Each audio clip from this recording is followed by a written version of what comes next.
A sort of scorecard of how the Labour government has been delivering on its promises and policies in higher education, and some things get ticks, some things get crosses, some things get, well, we're still waiting for the results. So anyone in the NTEU will have a copy of this, and if you're not, you'll be able to find it on the website of the NTEU. So I commend that to you as an independent assessment of the performance of the Labour government on higher education policy. If I may sort of exercise a chair's prerogative very briefly, two very quick questions to Stephen, and I'll invite Sandra to respond to them as well. In 1995, the federal government stopped indexing university grants per student at the full rate of increase. So we had, just wait for the maintenance people to go past. We had, so with university costs going up on average about 4% a year. Since 1995 we've only had half the full cost indexation or less, so public funding per student has been declining since 1995. Now the Julia Gillard promised to restore full indexation by 2013, thereabouts, 2013-14.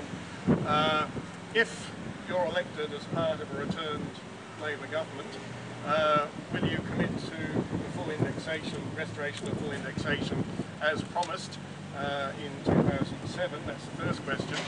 The other question is that the former Howard government abolished the AusStudy program of assistance for Indigenous students undertaking higher education for Aborigines and Torres Strait Islanders, and we have yet to see any kind of replacement support scheme to support the participation, the increased participation of Aboriginal and Torres Strait Islanders in higher education.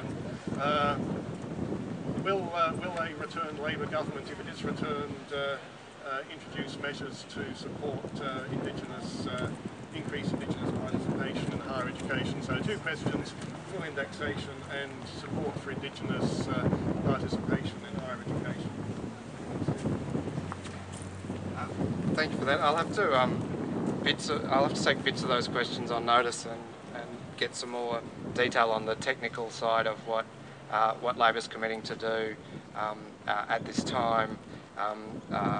Certainly, in terms of the commitment given in 2007 to achieve full indexation in 2013, I haven't heard of any changes to that plan, but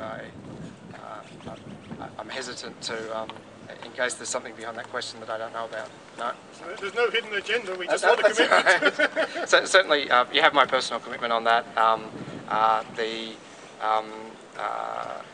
Not having seen a specific announcement on it in this campaign, I'm not sure if there's something if you had a rumour that there was some change there, but I don't know of any change there, and certainly I'd be supporting a return to the best possible funding arrangement per student we can achieve, and a big part of that has been, as I said, removing that cap so that universities can take as many students as they can teach, and will fund them. And again, on the ABStudy front, I'm not across the detail of the policy in that area. There were the students studied with me in my undergrad who were receiving ABStudy, and I think it was an important program. I would support whatever we can do to increase participation of disadvantaged SES groups, including those from an Indigenous background. I'd be pleased to take forward any other ideas you have about how to do that. Sandra, would you like to respond to the Greens' position on these issues? I'm going to call on one of my knowledge bases who's sitting in the audience to help me with this, but the Greens are absolutely committed to Indigenous and Torres Strait Island and disadvantaged education, so it's hard for me to believe that we wouldn't be wanting to restore ABStudy, but I don't formally know the answer to that. Philip, do you?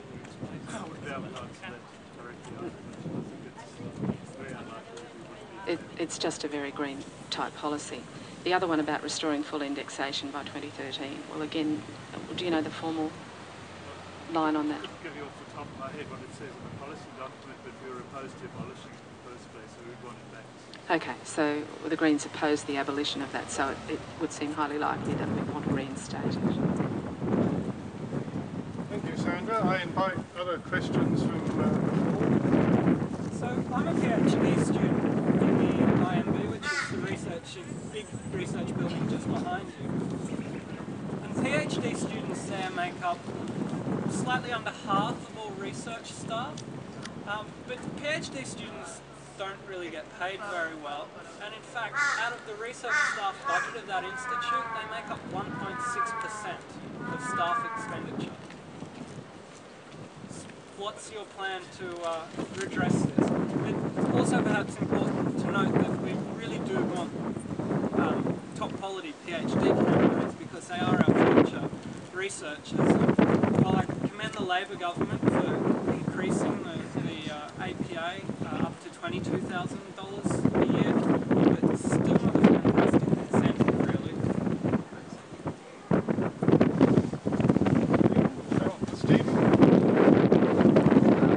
So I'm a PhD student too, and I know that 22,000 isn't sufficient because that wasn't an option for me with a wife and kids and things. So I think what measures we can find to help people to stay at university to do their doctorates, I think are important. I mean, obviously, PhD students are not going to be on researchers' wages. That's just kind of the nature of the beast. But I couldn't live on 22 grand. I knew that and couldn't take up that option. Yeah. Well, again, I can only say that I'm appalled and empathic with where you are, and that the Greens are just so highly supportive, as I've said in my speech, of research, of training, of encouraging quality people into universities, that I can only believe that, yes, we're going to be wanting to increase those. In fact, it is part of our policy to increase payment to students of all kinds, so you'd be one of them. Okay, thank you. And could I just, I'm not sure if you're a member of the NTEU, but we can recruit casuals. It's $27.50 a semester for casual staff. It's very cheap for casual staff. We keep it very low for the membership rates, very low for casual staff. If we could organise a whole bunch of you in the IMB, that would be really good to actually start doing something about this, because we've got the current collective agreement we're negotiating. We're trying to improve conditions for both casual staff and research staff on fixed-term contracts, trying to get them more job security. But it is hard for us to organise in buildings that are locked and difficult to get access to. So, Barb, if you can give this gentleman a membership form. So seriously, if we could get a bunch of casuals in some of these institutes organised, we could actually start to get some traction on this within the university, regardless of the, I'm actually the outgoing president of the Student Society, though, so I'd be happy to talk. Yeah, okay, well, please talk afterwards. Next question.